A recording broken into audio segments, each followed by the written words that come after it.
Candidato do Enem é preso por engano durante prova no Recife. A gente se prepara, tem um sonho e de repente uma falha acaba com tudo. Marcos Antônio Gomes da Silva foi retirado da sala após ser confundido pela polícia militar com alvo de mandato de prisão que tem o mesmo nome e a mesma data de nascimento que ele. Um homem de 50 anos foi preso por engano enquanto fazia a prova do Exame Nacional de Ensino Médio Enem 2023 no domingo dia 5 em uma escola do Recife. O candidato contou que foi retirado da sala e foi surpreendido por policiais militares com um mandado de prisão contra uma pessoa com o mesmo nome e a mesma data de nascimento que ele. Veja vídeo acima. Após ser levado para a delegacia e liberado em seguida, Marcos Antônio Gomes da Silva prestou uma queixa por danos morais, pois não teve a chance de terminar a prova do Enem. É irreparável. A gente se prepara, tem um sonho e de repente uma falha acaba com tudo, disse Marcos.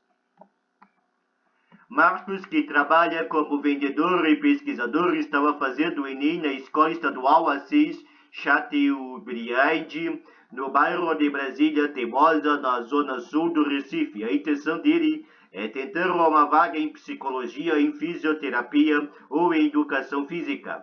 A TV Globo ele contou que estava respondendo a 30ª questão dos testes quando foi convocado pela coordenadora do local de prova para sair da sala e assinar um documento. Eu estranhei quando cheguei no pátio da escola e deparei com 2 policiais militares que disseram que tinham um mandato de prisão no meu nome. Entrei em estado de choque, fiquei sem entender a situação, disse Marcos. No entanto, quando os policiais pediram o documento de identificação dele, notaram que apesar do nome e a data de nascimento serem os mesmas das que estavam do mandato, os nomes dos pais eram diferentes e o homem procurado era nascido na Paraíba. Marcos Antônio Gomes da Silva tem 50 anos, foto reprodução TV Globo. Após a abordagem ainda no pátio da escola, Marcos não pôde voltar para a sala de aula devido à ordem dos policiais para que ele fosse levado até o Instituto de Identificação Tavares Boril, do centro de Recife, para checar as impressões digitais.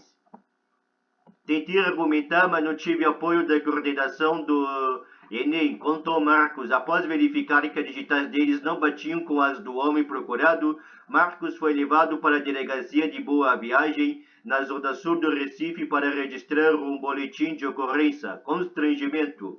Marcos conta que também não pediu para fazer a prova novamente, pois não tinha condições psicológicas e emocionais. Ao ser perguntado se vai ter condições para refazer a prova e uma possível reaplicação da prova em dezembro, ele afirmou que ainda é cedo para saber.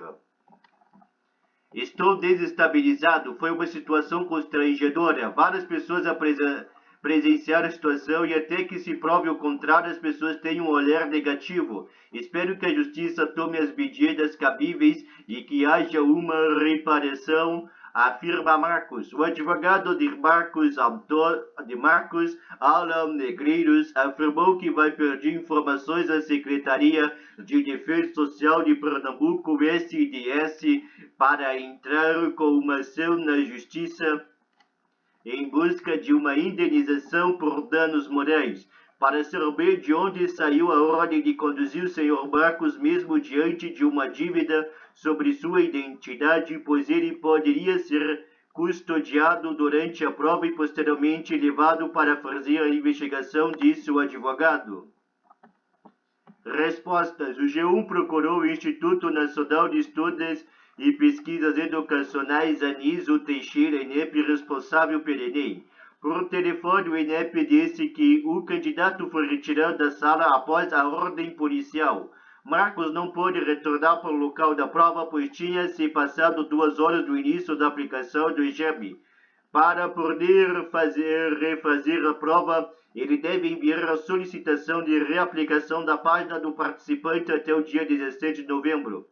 A TV Globo entrou em contato com a SDS para saber o que motivou a retirada de Marcos da sala e por que ele precisou ser levado do meio da aplicação da prova do Enem. Em nota conjunta assinada com a Polícia Federal, o governo do estado declarou que, a partir do cruzamento de dados entre Polícia Federal e o INEP, foram identificadas 2 pessoas em lista do Enem com mandatos de prisão em aberto. O primeiro da Faculdade Alpa, que foi cumprido, e o segundo da Escola Cis Chateaubriand, ambos do Recife, considerando que estava ativado o Centro Integrado de Comando e Controle Estadual para acompanhamento da realização do Enem, com a presença de forças de seguranças municipais, estaduais e federais. A Polícia Militar foi requisitada a dar cumprimento aos mandatos. A Polícia Militar encontrou divergência dos dados de filiação que constava do mandato judicial do cumprimento do segundo mandato, por isso Marcos foi liberado pelo delegado de plantão.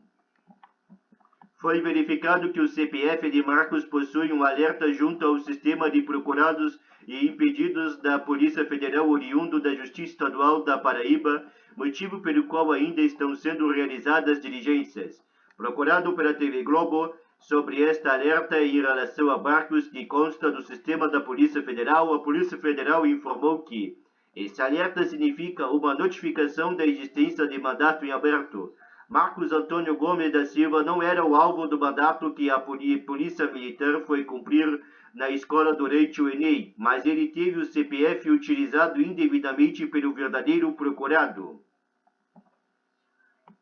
O CPF do alvo do mandato é igual ao do candidato, porém outros dados de identificação dele são divergentes do mandato, por isso ele foi liberado. Possivelmente trata-se de falsidade ideológica. O verdadeiro alvo do mandato utilizou os dados do candidato e isso que está sendo apurado no momento.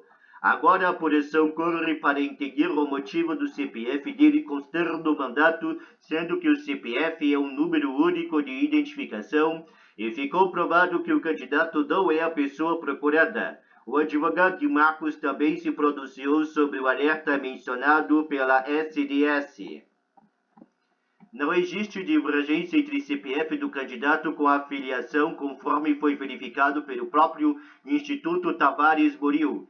O que houve foi um cumprimento de um mandato de prisão a um cidadão que nunca foi processado criminalmente. E, diante disso, o Estado tem o dever de repará-lo, disse Alan Negreiros.